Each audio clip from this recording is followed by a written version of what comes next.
தமிழகத்தில் நிலவும் கோடை வெயிலை முன்னிட்டு திமுக சார்பில் முதலமைச்சர் ஸ்டாலின் அறிவுறுத்தலின் பெயரிலும் விளையாட்டுத்துறை அமைச்சர் உதயநிதி ஸ்டாலின் அறிவுறுத்தலின் பேரிலும் விழுப்புரம் மாவட்டத்தில் நிலவி வரும் கோடை வெயிலை தணிக்கும் வகையில் பல்வேறு இடங்களில் நகர கழக அலுவலகம், பழைய பேருந்து நிலையம், புதிய பேருந்து நிலையம், சட்டமன்ற உறுப்பினர் அலுவலகம்,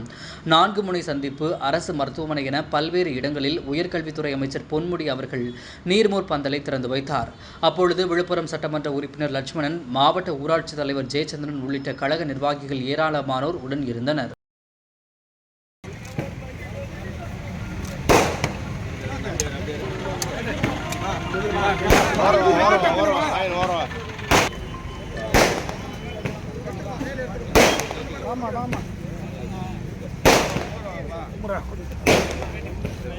பேட்டி கொடுக்குறாரு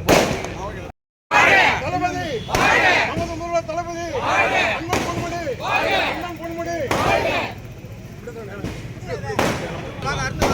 தர்பூசணி